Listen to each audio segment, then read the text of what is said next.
Hi, everyone. Welcome to our first webinar in our Walking the Talk series. This is Walking the Talk with Merit Pay.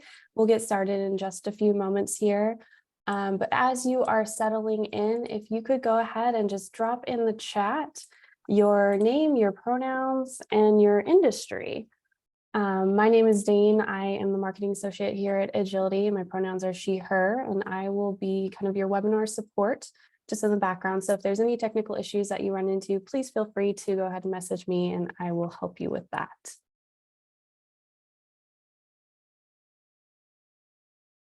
Just going to give everyone here a few more moments. Once again, if you are just joining us, this is Walking the Talk with Merit Pay. Thank you so much for joining us this morning or afternoon, depending on where you are at. We have a question in the chat, so just wanted you to introduce yourself with your name, your pronouns, and your industry. My name again is Dane, and I will be your webinar support. So just a few things before we get started is there's going to be some time for some participation, questions in the chat, opportunities for Q&A and whatnot. But if you have any questions that come up during this webinar, go ahead and drop them in the Q&A box, or you can drop them in the chat. We love hearing what your thoughts are. We love knowing what you're thinking and what's going through your head while you're looking at all this information. It's going to be quite a bit, and we're really excited to share it with you.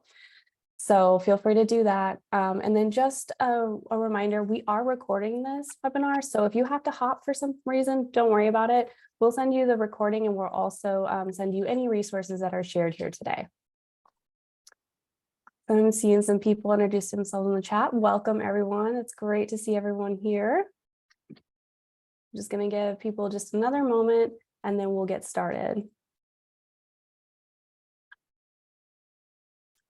All right, it looks like we've got a mix of nonprofits, library, fantastic.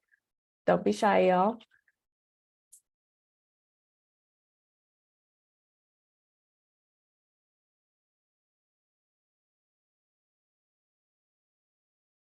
All right, perfect. All right, just once again, if you're just joining us, feel free to say hi in the chat. We love to hear from you. If you have any questions while we're going through this, please feel free to drop them in the Q&A or in the chat, and we will try to get to you through the presentation. But if not, we're hoping to have some ample time for Q&A at the end. So don't worry, we will do our best to get to your questions. In the meantime, just remember that we will be recording this, and we will send it out to you along with any resources. But with all of that said, I'm actually going to go ahead and kick it off to one of our hosts to get us started. I'm going to pass it over to Kevin. Hey everyone, my name is Kevin. It's nice to see everyone here. I'll give you a quick background about who I am. I am a senior consultant here at Agility. My background is in HR and project management within the nonprofit and education sector. In my current role, I work with nonprofits and social impact organizations on talent strategy work, which includes compensation, performance management, and career pathways. I'm pretty excited to be sharing some of our work with you all, and I'm going to pass it on to my teammate, Travani. Thanks, Kevin. Hi, everybody. My name is Travani Mackey. I use she, her pronouns. I live right outside of Nashville, and I get to do really fun work with Kevin all the time. So we're excited to dig in with you today. So let's get started. What is this session about? Oh my goodness, merit pay sounds like a thing everybody's talking about. Why are we here? Kick off with some drama. Y'all, DEI has become a buzzword. Oh, hate to say that. It's true. It's on every organization's website. It's in the values. People are talking about it. People have a statement, but the talent strategy doesn't always map back to it. You might be in an organization where staff are questioning like, hey, do you all really care about DEI? I don't see that showing up. It feels performative, feels like we're checking the box. Other staff aren't impacted at all. So to them, the systems are fine. The policy is clear enough. And so when I hear my teammates talk about this, it's something I never thought about before. So the result is variance, and that's the thing we pay a lot of attention to at Agility. We run all staff surveys with our clients, and overall net promoter score, pretty good. But what we want to understand is Are people experiencing your organization differently? And do those differences in experience map back to their identity? We hope not. When it does, there's some work to be done. If it's happening and you have a public-facing DEI connected mission, people will check out pretty quickly, right? And it feels like you're going to be farther and farther away from the mission, unless, okay, I know that was doom and gloom for a minute, right? You can walk the talk. And this is what we spend a lot of time doing with our clients. We're going to give you a peek into that today. There's a quick strategy. Adjust your policy, adjust your process. When people see you've got this really beautiful statement, this commitment to your values, and you back that up with policy and process, you're really thoughtful about the way marginalized folks might be left out of your system, they believe you. And so today we're going to walk you through a couple of ways we do that at Agility. The first one is we run executive search processes where we catch those opportunities where you might be already weeding out diverse talent. So we're really good at helping you think through where your process can be more welcoming to all audiences. Then we look at your compensation system. Once you've got this really shiny candidate, you really want to hire them and make them an offer. Sometimes we make exceptions because we want those people to join our team. And we don't spend enough time thinking about how those exceptions affect the people who already work with you. And then once I work with you, I want to understand what are my opportunities for salary growth and opportunities for career growth. The systems don't usually make that easy for everyone to understand. And when the systems are unclear, they are more likely to harm marginalized staff, people of color, women, those who identify against the margin. So what do we do about that, Trivani? There's a couple of things. You can join our cohort. That's the first thing. We're really excited to be pulling together some senior leaders across the sector this fall to really understand and analyze what this looks like across your talent process. So that's step one. Look into our cohort and see if you might be a good fit. And if you want to surround yourself with other leaders who are thinking about this, this could be a good fit for you. And if you're not a fit for the cohort, no worries. We're going to give you some of it today and at least get you thinking about 3 ways you get ready for merit pay. The first one is you need to know if your system is a good match for it. After that, you want to think about what are we incentivizing? And then consider the benefits and trade-offs of all of those options. So that's what we're going to do with you today. Ready, Kevin? This is one of our favorite topics. Yes, it is for sure. All right. Okay, let's dive in. Step one, I have lots of clients that finish a comp study with Kevin and I and say, hey, we think we care about paying people based on how they contribute. How do we do that? Right? Like, shouldn't we be paying people who do more or work harder better? And I don't know how comfortable we feel with our current system. So here are 4 things we'd encourage you to consider before you start linking your performance management system to your compensation system. The first one is clarity. And here we're specifically talking about goal setting. Is your goal setting process clear enough and connected enough to where the organization is going for this to make sense? One big flag we often see is that the organizational metrics are disconnected from the individual staff member metrics. So if we know the org needs to do X thing to be successful this year, how is that trickling down into individual performance metrics? Sometimes it makes sense to take something like this. Hey, we want our clients or our stakeholders to come back to us at a 35% rate and pull that right into my individual performance review. And sometimes it doesn't. Sometimes that's not really how I spend my time, and I shouldn't be held accountable to that. What are the pieces of the work that do speak to me? And how are you pulling that in? And so the first thing we encourage you to consider is how well are you able to connect organizational progress to the individual's progress? Mm-hmm. Yeah. Would you add anything, Kevin? That all resonates with me. And another thing I would add here too is this idea of consistency, where you might see different levels of goal rigorousness across different teams and functions, where some teams might have very strict goals because they're tied to grants or they're tied to very compliance-based things. Other teams might have easier goals because for X reason. When you have things like that, it can create pay inequities across various teams. So that's one area where we encourage our clients to be very vigilant on, to ensure that there's some sort of standard in terms of what is a good goal, what is a strong goal across different teams and functional areas. Yeah, I love that. Thanks for adding there, Kev. Let's move into the second thing you should think about if you're trying to connect your system to merit pay, and that's culture. So have you analyzed what it would mean for your culture to start incentivizing things, right? People are not joining your organization or deciding to do work with you because they're waiting for an incentive. That's not why, right? But maybe there's an opportunity for you to consider what's worth reinforcing and celebrating with a reward.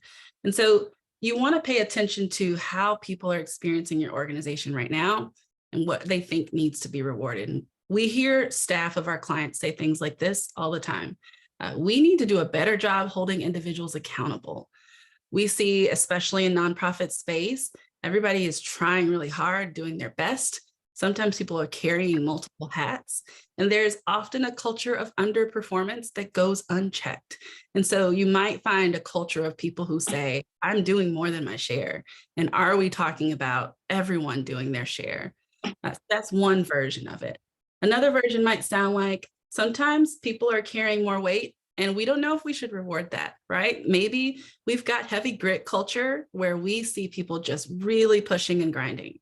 Do we want people to do more of that, or should we check that? It's an important thing to catch. The next one, we don't really do anything on our own. It's about the team.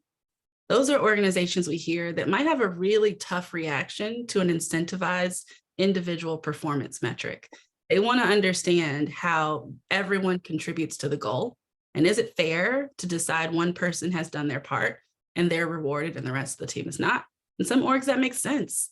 In others, it's really going to cause a rub in your culture.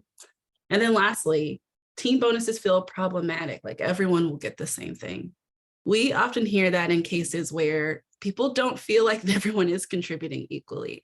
And so a collective bonus, while it's intended to say, hey, we're all in this together, doesn't land. It feels like, well, you should have just kept that and added it to my salary.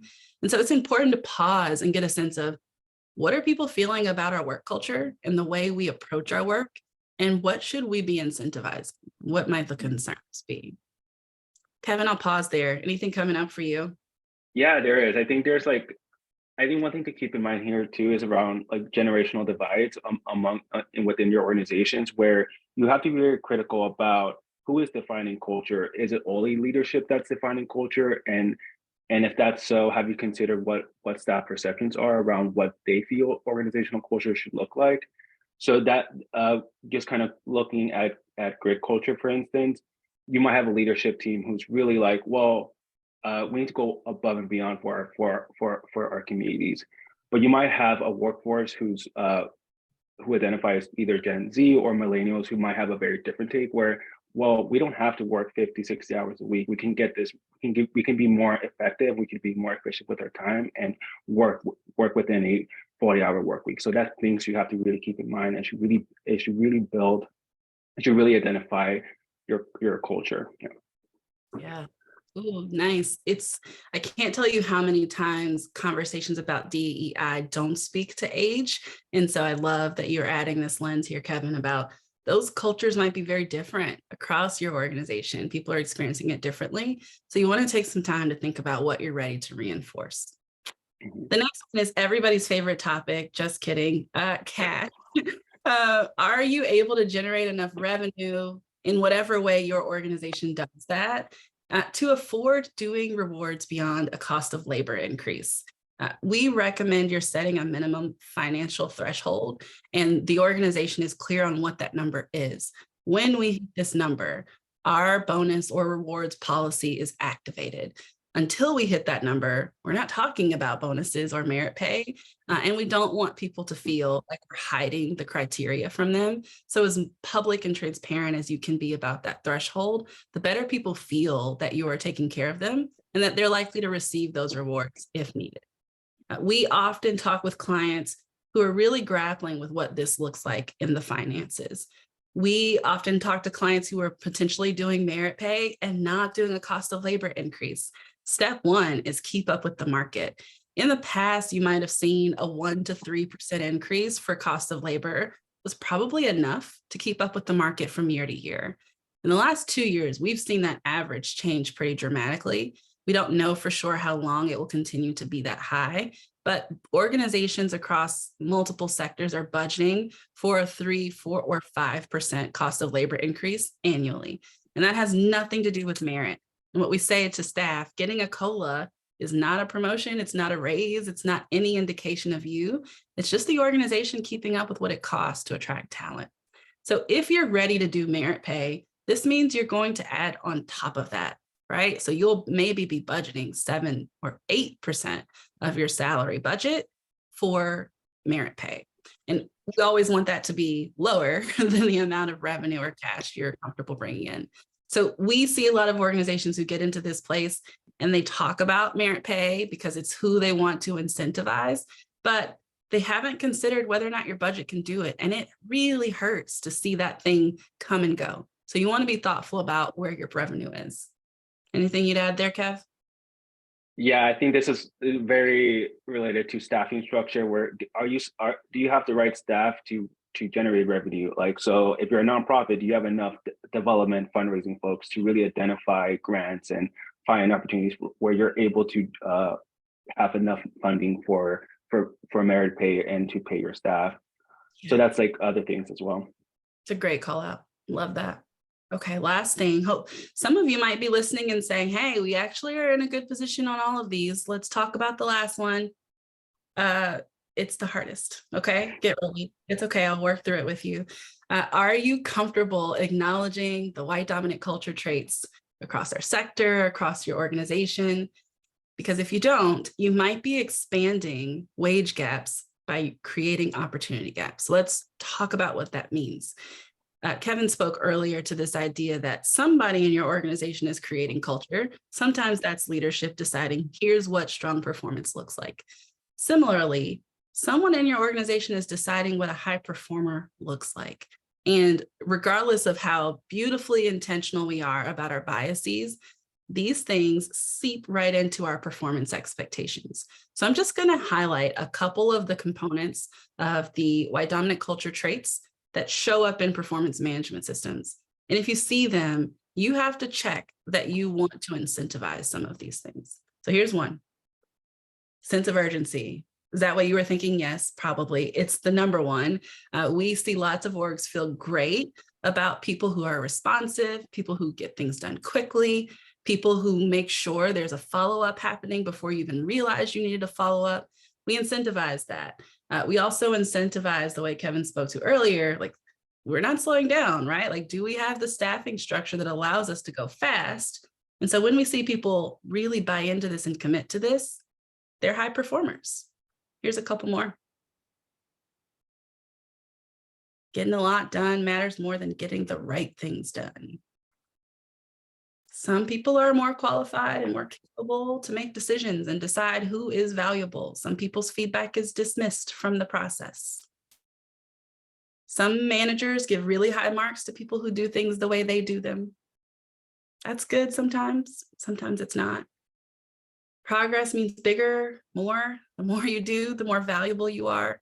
We see this a lot because there's so much work to do for your missions and people care so deeply about it. And we want to take care of our team. Lastly, everyone's favorite, perfectionism. If you haven't mastered everything, I can't reward you. I can't acknowledge you. There's still something else you should be doing. You should always be learning and growing. Deciding you've mastered something means you're not humble. You don't realize there's still more to learn. These are some of the messages that are steeped into our performance management frameworks. And it reinforces that this is how we want people to operate in order to be rewarded. And so we encourage all of our clients to pause and check that their performance management systems aren't encouraging aspects that they don't want to be the norm in their culture. I know Kevin and I have talked immensely about this. Kevin, what's coming up for you here?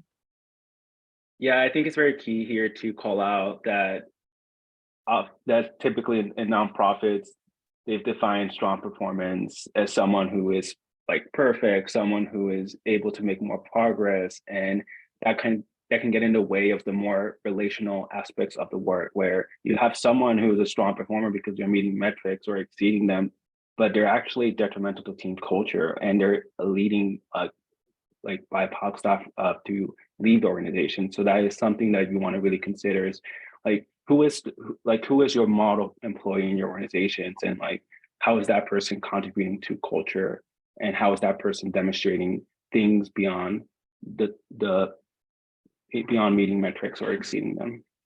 Yeah, absolutely. Okay, we're going to pause and ask you all to engage with us just a little bit before we move on to our next objective. Get your fingers ready to share in the chat, and we also welcome you to raise your hand and come off mute.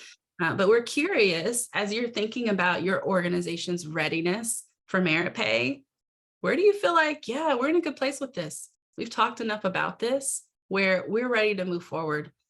Or do you have a low light where you're thinking, I think this might be concerning, and I don't know if we spend enough time thinking about the roadblocks we're going to hit. And so I'd pause us. Would love to hear what's coming up for you all. When I think about what's really common across our clients is that goal setting phase is something a lot of our organizations are working through.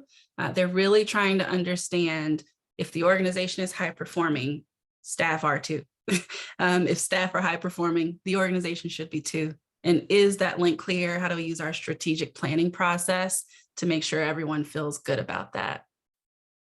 Thanks for jumping in the chat. Thanks, Kimmy. Thanks, Gersh. Yeah, that intentionality is super powerful, Morgan. Thank you. Beautiful.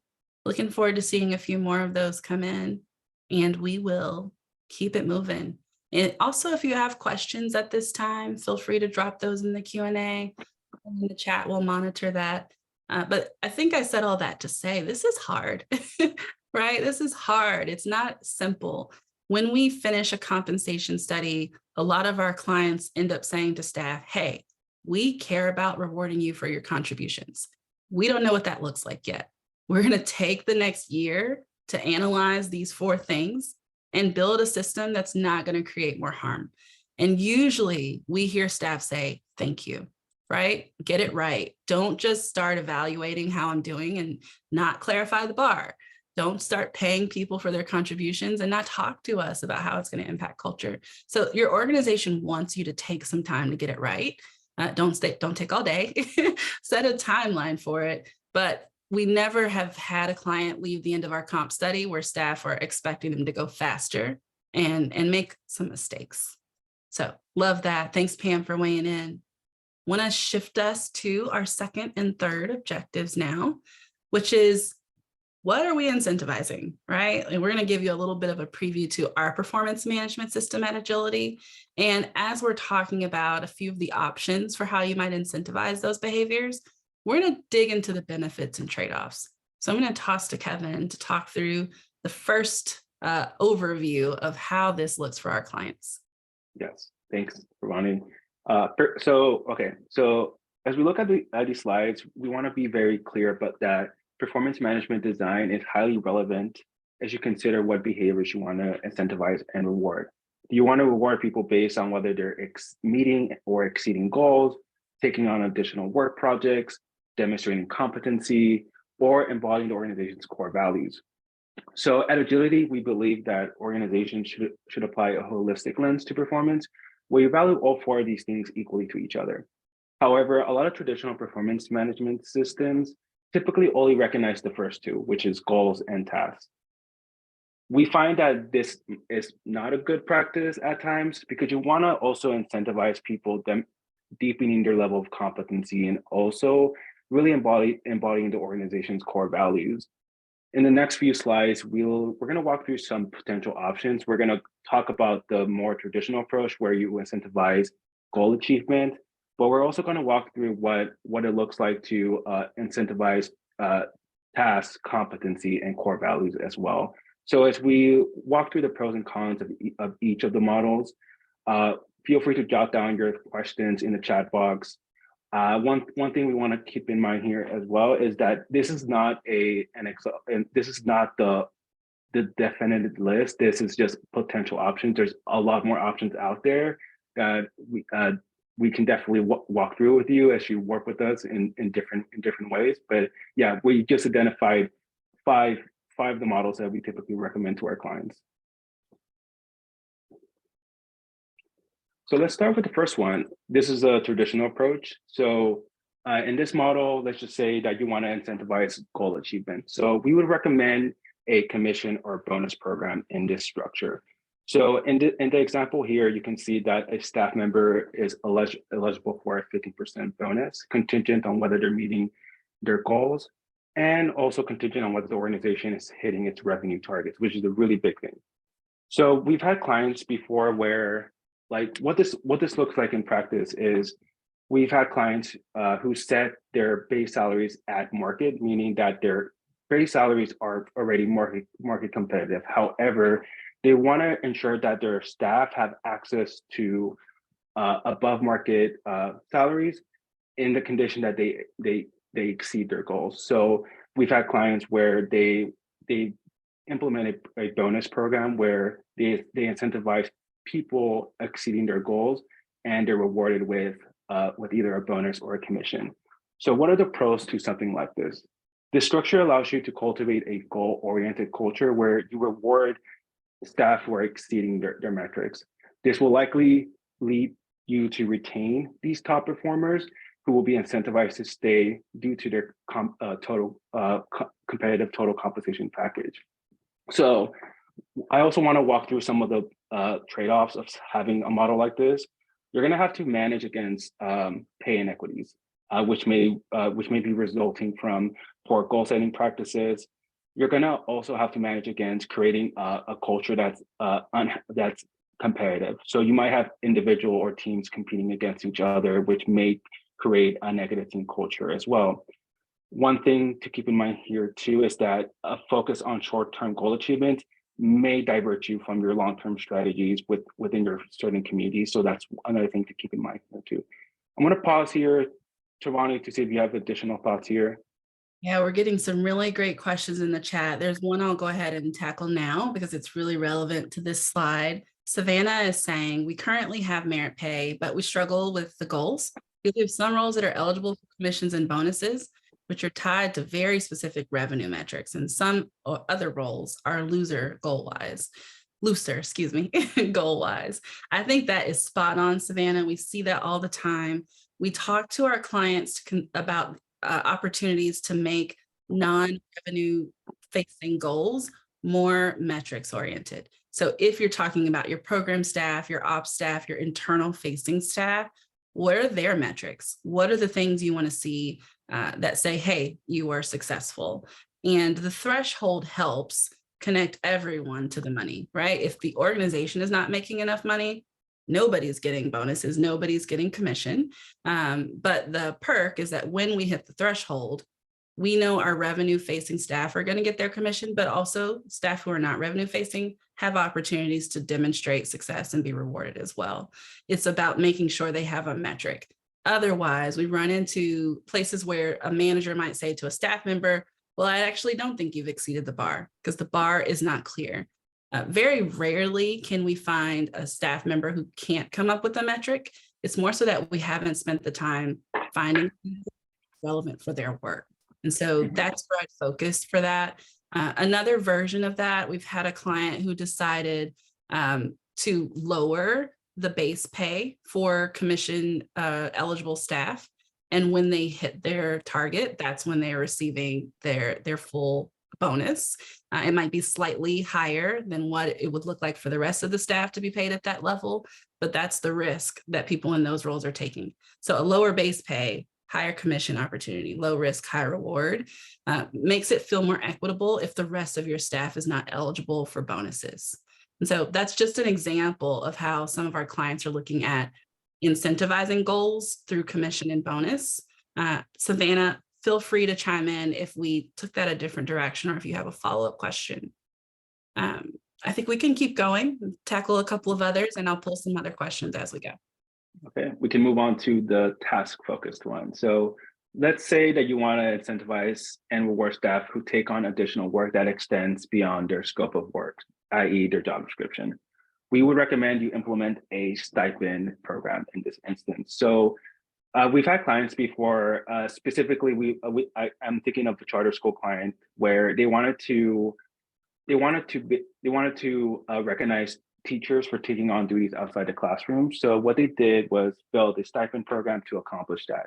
So they allowed their teachers to receive additional compensation for taking on leadership roles in the campus, coordinating after-school activities, and even leading D&I work in the campus, as you can see in this example, where a staff member would be eligible for a 10% base salary increase for taking on D&I related work. So what are the pros to something like this? So the structure allows you to cultivate a culture of shared leadership where you reward staff who are adding capacity to your organization. One other benefit to this is that you're actually building an internal talent pool where you're allowing staff to stretch beyond their roles and developing skills. So for instance, you might have teachers who take on these D&I related work and they're building that skill set. And if you open a D&I manager or D&I director role in your org, that person might be a candidate down the line. You also really build flexibility for the organization to incentivize specific projects that are currently on staff. So you are able to leverage your current staff to take on projects that you currently do not have someone in place to lead. One major pro to having something like this is that staff are gonna feel respected for taking on additional work and actually getting compensated for it. A lot of our clients have staff get resentful towards leadership where they feel like they're going above and beyond, they're taking on additional work, but they're not seeing changes in their pay. So it's really big when you have a stipend program and you recognize staff who are taking on additional work and getting paid for it. So what are the trade-offs to a stipend program? You're going to have to have a clear process for managing the stipend program. So you can risk creating pay inequities by really not having a clear process and criteria to determine who is eligible for a stipend or not. You're also going to have to be very clear with staff to really ensure there's a balance between core duties and additional duties. You might create conditions where staff are prioritizing their additional duties at the cost of their core duties. So that's something we're going to have to manage against as well. Travani, anything you want to add here? Yeah, I'm just thinking about clients who've been really clear about the minimum extra capacity needed before a stipend is even a realistic thing, to keep people from feeling like every time I do something else, you should pay me. That's not the culture you want to incentivize. There should be a minimum criteria. So anytime we ask someone to take on a project that requires 15 extra hours of their work across a year, then a stipend makes sense. So we're not saying you should make sure there's a payment for every extra project. We are saying that when you shift someone's responsibilities in a way that's significant, you should be paying them up front versus waiting to see did they do it well and determine if you're going to reward them after. Love that. All right. I'm watching the chat. I'm going to save some of these for later. I don't see, here's one that's relevant for this. I see, does this apply to senior leadership roles? Often it is expected that a senior leader takes on an additional work without salary adjustments because of where their salary lands within the organization. That's a great question. I think that because the senior leadership job description is org-wide, is oftentimes org-wide facing, it's tough to determine when a task falls out of scope. So that's the thing I would clarify. When is someone doing something that's not really built into the way their role operates? Sometimes I think if you're looking at opportunities to do some research and expand what the organization is focused on, or maybe building in new systems, might be good opportunities to incentivize if it's going to dramatically change your scope. Okay, so again, having some minimum thresholds for how much is extra, right? We don't want you to think every time I ask you to do a new thing that you should be getting a stipend, but we should have some limits to that. And I think the felt experience we hear across staff, including senior leaders, is like, I don't know, I don't want to be taken advantage of. Like, I'm happy to do whatever the organization needs, but there's a threshold where staff start to feel like, well, all these extra tasks just fall to me, and I don't know if I'm ever going to be compensated for it. Great question. All right. Yeah. Feel free to like hit back and say, hey, Travani, no, that's not what I meant, or that's not helpful. But if it's helpful, let us know. We'll keep monitoring the chat. Let's look at the next one. Yeah, so this is one of my favorite approaches. It's a competency-based approach where you reward staff based on whether they're deepening their skills and knowledge in their current role. So what we would recommend here is a competency-based salary growth model where you're either moving them by quartiles or you're designating them as a senior version of their role. So to kind of give you an example of what this would look like in practice, we've had clients where they wanted to recognize role mastery, so within their structure, they build a competency-based assessment where they move staff higher in the range as they demonstrate deeper levels of competency. So in the example here, you might have someone in year one start at the minimum of the range as a manager, and in year two, they've demonstrated deeper levels of competency. So you recognize that deeper level of competency and move them to quartile two, which would be around 74K. There's a different way of doing this too, which is called senior designations, where you might want to make someone a senior manager in this example, and you move them at least at the midpoint of the range or in quartile four. So what are the pros to having something like this? So the structure allows you to cultivate a culture of subject matter expertise and continuous learning, where you reward staff based on whether they're deepening their levels of competency. You also cultivate a culture of excellence as you develop and retain highly competent staff who bring innovation to your organization, streamline processes, and make your organization more effective given their expertise.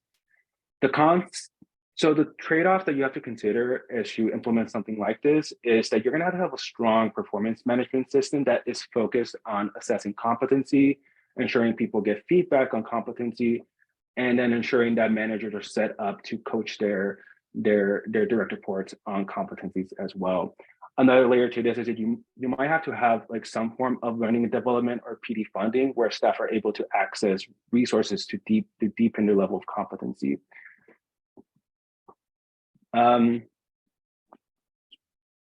the other thing that you want to consider too is setting realistic expectations with your staff. Staff might want to progress faster in the range, so you're gonna have set really realistic expectations with like how quickly can people demonstrate deeper levels of competency and what's the appropriate cadence to move people in the range. So you may risk losing some of your highly competent staff as they may perceive that they're not moving fast enough, and you might lose them to other organizations that recognize their competency. Yeah, such a beautiful point there, Kevin. I want to add on to it in two ways.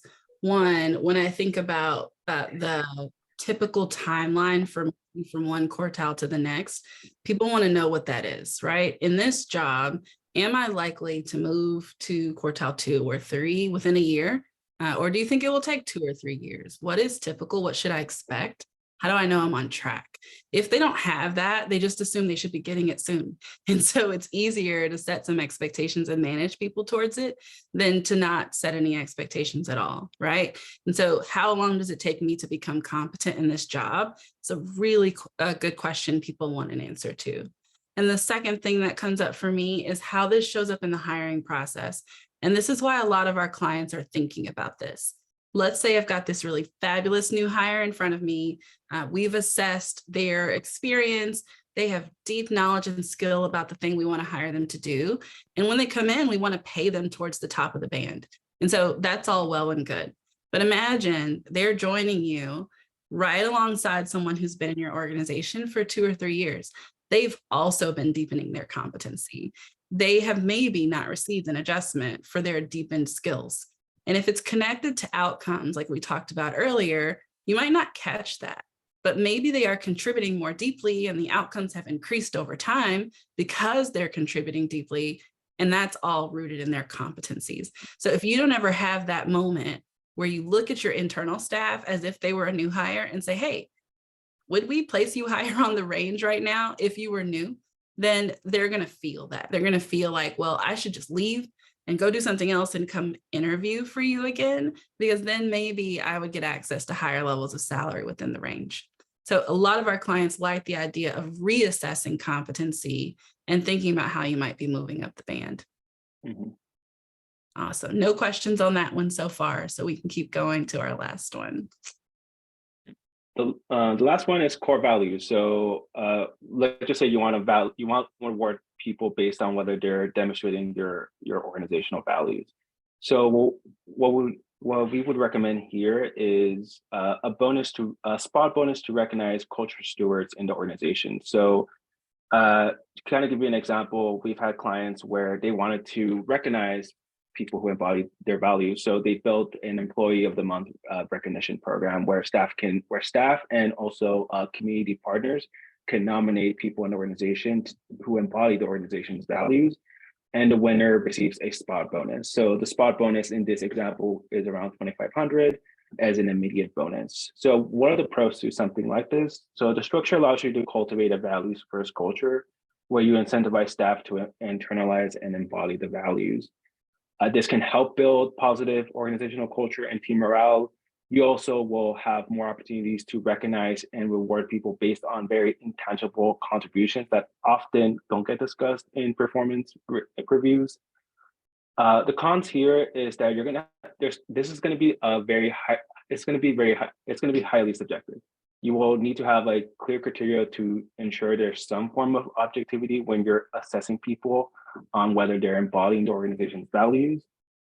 In addition to this, you're going to have to, oftentimes core values are very aspirational statements about the organization. So you're going to have to be very, you're going to have to distill them down to observable behaviors or mindsets that managers and peers can provide feedback on. So if you have, for instance, you have one of your core values is around D&I or growth mindset, what does that mean in practice? So for D&I, we would likely you want to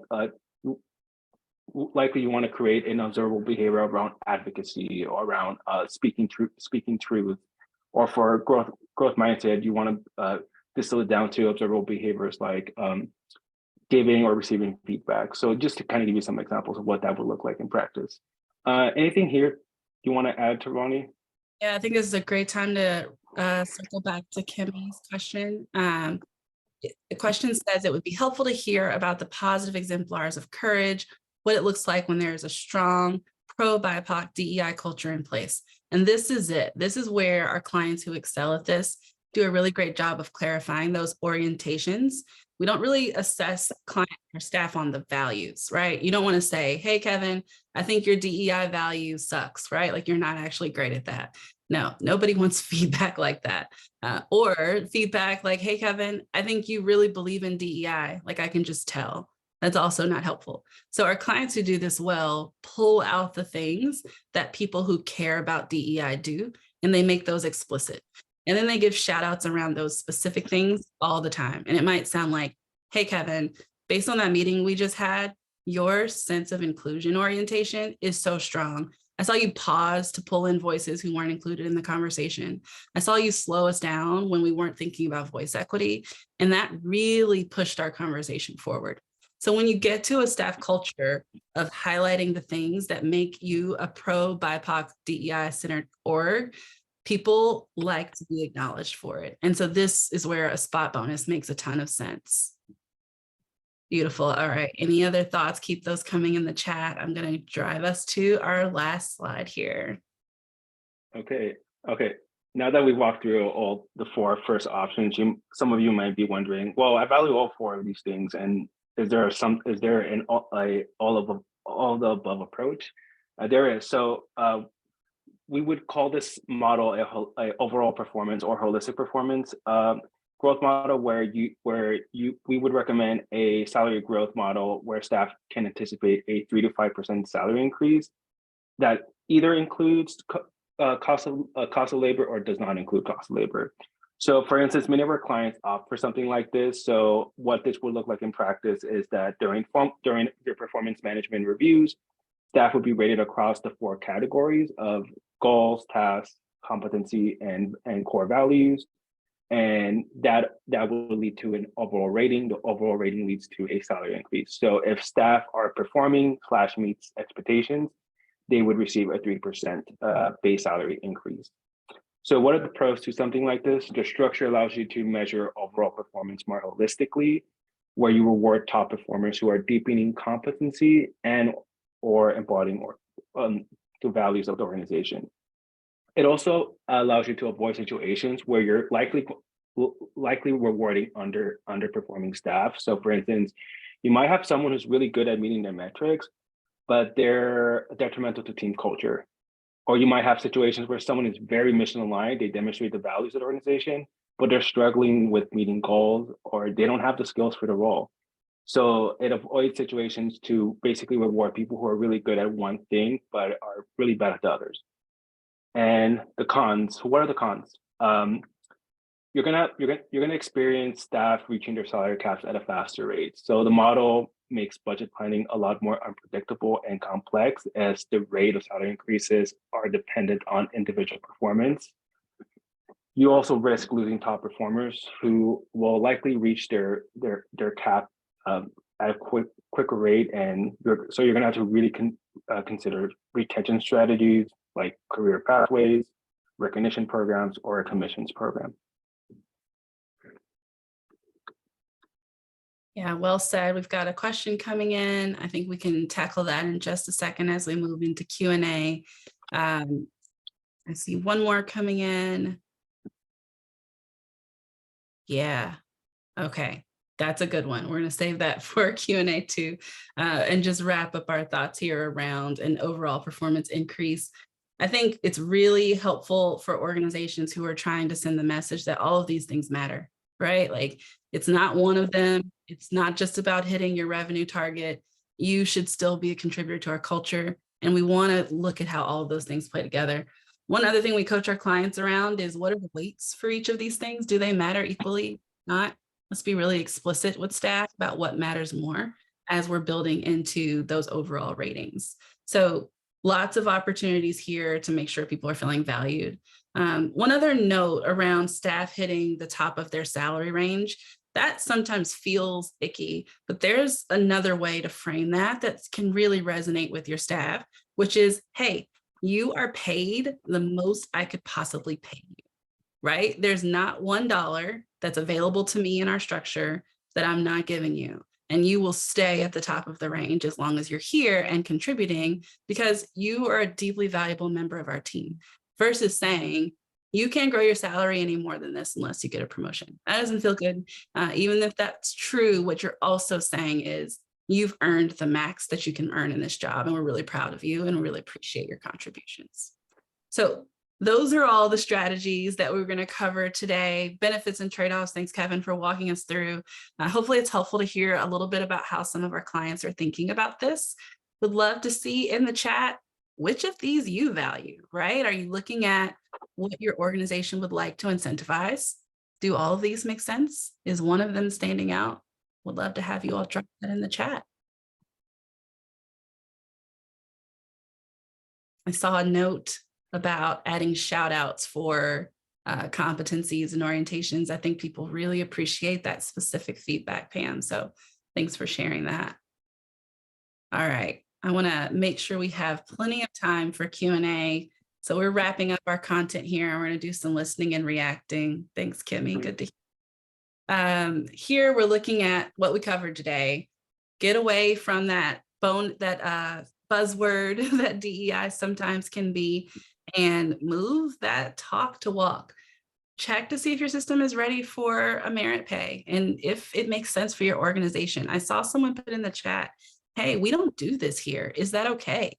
What are the trade-offs? What is the downside of not doing merit pay at all? We find lots of organizations really choose that makes sense for them. There's no problem by saying, hey, we don't do merit pay here. Staff just want to know where you stand. The only thing I'd caution you around if you all don't do merit pay is the exceptions. So I've had clients who one-on-one with their leadership team say, no, we don't do merit pay here. And then in our focus groups, we have staff members say, well, I did get a bonus one time. And so what it resonates to staff as is inconsistency. So if you don't offer it, those small stipends, that one-time wage adjustment, you want to make sure you haven't mixed the messaging and people are perceiving that you do merit pay sometimes for some people in some roles or some departments. And so it's totally fine to say, we don't do merit pay here. What staff want to understand is, well, how do I grow my salary if I'm not growing it through my contributions? Is it with tenure? Is it with the organization adding a new role that I'm a good fit for? What are my options? So that's what I'd recommend for that. I'll toss to Jane to wrap us up here and pull us into some Q&A. Thank you so much, Travani. And thank you all so much for being here today. Before we just jump into our Q&A section, which we've already gotten some really great questions, please keep those coming. If you could give us your feedback, we would love to hear from you. We like to think of feedback as a gift. So we want to just make sure that this was helpful to you. If there's anything else you'd like to know, let us know. So I'm going to go ahead and drop that link in the chat here for you. And you can also scan that QR code with your phone. So with our last kind of like 9-ish minutes here, we're going to kind of go through the questions that have come up. And, you know, I think Travani, Kimmy had a great question about wanting to know about positive examples of courage. So what it looks like when there's a strong pro-BIPOC DEI culture in place. Yeah. Thanks for that, Dane. I think the thing that comes up there, I alluded to it quite a little bit, but I should share a little more around your orientations. We help our clients unpack what their orientations incentivize. And so if you're looking to say, hey, pushing and dissenting and disagreeing is a thing we value here in our culture, is it explicitly written in your orientations? Do people get celebrated for pausing and slowing down the group and sharing a dissenting opinion? Or does that feel harmful to be the person who disagrees and pushes back? And so a lot of times, especially when we're talking about culture, people are getting low scores for how they contribute to culture because they disagree a lot. They're skeptical. And actually, that's what inclusive voice looks like. So we make space for people who see things differently. So I have a lot of clients who've done a really good job thinking about, well, what orientations do we want people to do more of? And how does that disrupt typical white dominant culture norms? Kevin, would you add anything there? Sorry, I saw you chime in. I didn't want to put you on the spot. No, I think you answered it. Yeah, I think you answered it pretty well. I think good. Awesome. So we had another question come in through our Q&A.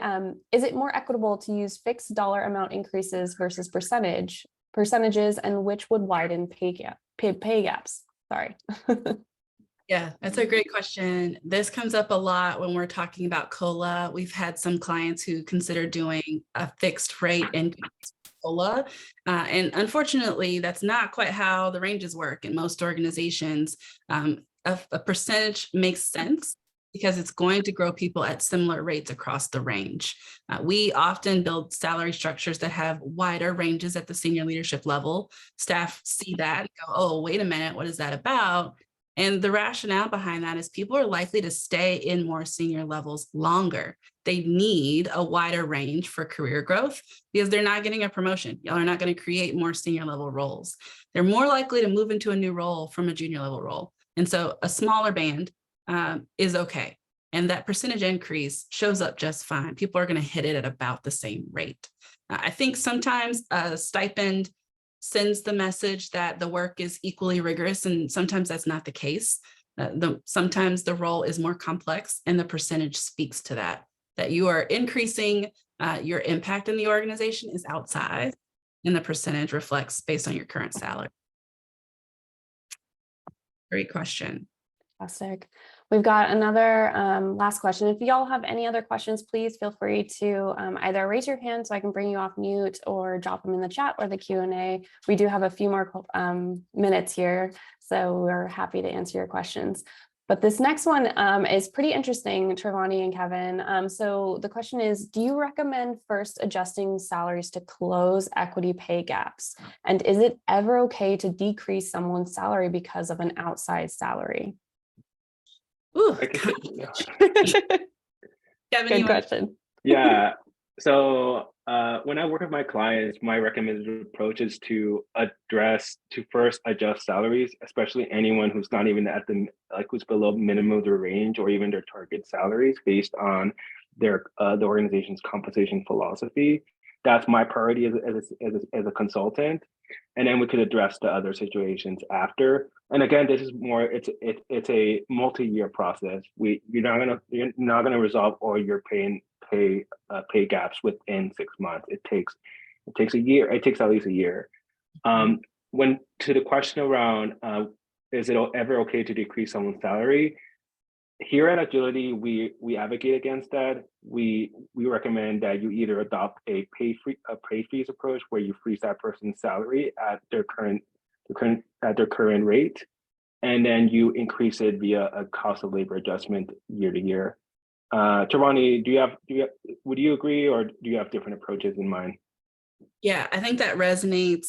There's a few options I would add. Sometimes people are above the range because they're sitting at the wrong job level. And so their salary actually does match the work they're doing, and they need to be moved into the appropriate job level. Doing a compensation study will help you know if someone's responsibilities have moved beyond their role. A lot of our clients are not annually adjusting job descriptions. And so that's the first flag that the things you're doing on a day-to-day maybe actually sit in a more complex, more senior level role, and your salary is fine, but your job level is off. So that's the first thing I check. The second thing I would speak to is that some organizations give that leadership team a choice. And here's what that conversation could sound like. We don't have the resources to do merit pay for our entire organization. 5 of our senior leaders are above the bands. What are our opportunities here to put some money back in the budget so that we can incentivize and reward our team for their hard work? And I have seen organizations do that at the senior leadership level, right? It's an opportunity for you to really lean into your values there and say, there's a cap for a reason. If you have people who are paid above the band, it feels like there's not really a cap. Feels like that's just a thing you put on the website that's kind of arbitrary. And so I'd be careful to have a bunch of examples like that. That said, most of our clients navigate that through attrition, right? When someone leaves that role, that salary phases out and we move back to a more manageable salary over time. So that's one thing I consider. And I have some clients that are paying really good attention to part-time rates. Sometimes we see this creep up where people are working part-time. And so their annual salary sits within the range. But if you were to annualize their part-time salary, they are paid above the band. So pay attention to where you've got part-time staff sitting in the range and make sure that you've analyzed what a full year of pay would look like for them. Beautiful questions. Fantastic. Thank you both so much. In our last couple minutes here, I just wanted to remind everyone that we have two more webinars in this series coming up. So our next one is going to be next Wednesday, the 21st. And that will be Walking the Talk with Bonus Culture. And then the following one will be the next day, and that'll be Walking the Talk with Promotion. So in the follow-up email, which I'll send any resources that were shared here, as well as the recording, I'll also include information about both of those webinars. So if you want to continue your learning, please join us for both of those. And I'm going to turn it back to Travani and Kevin for any kind of things to close us out with. Thanks, Dane. You all have been a fantastic audience. We always we can't see your faces, so appreciate you engaging in the chat with us. It's really exciting when we find clients like you all who believe in getting this right for their staff. So commend you for showing up today and showing up every day in your orgs. Thanks for being here. Take good care. Thank you all so much. Take good care. Have a wonderful rest of your day. Bye, y'all. Bye, y'all. Bye.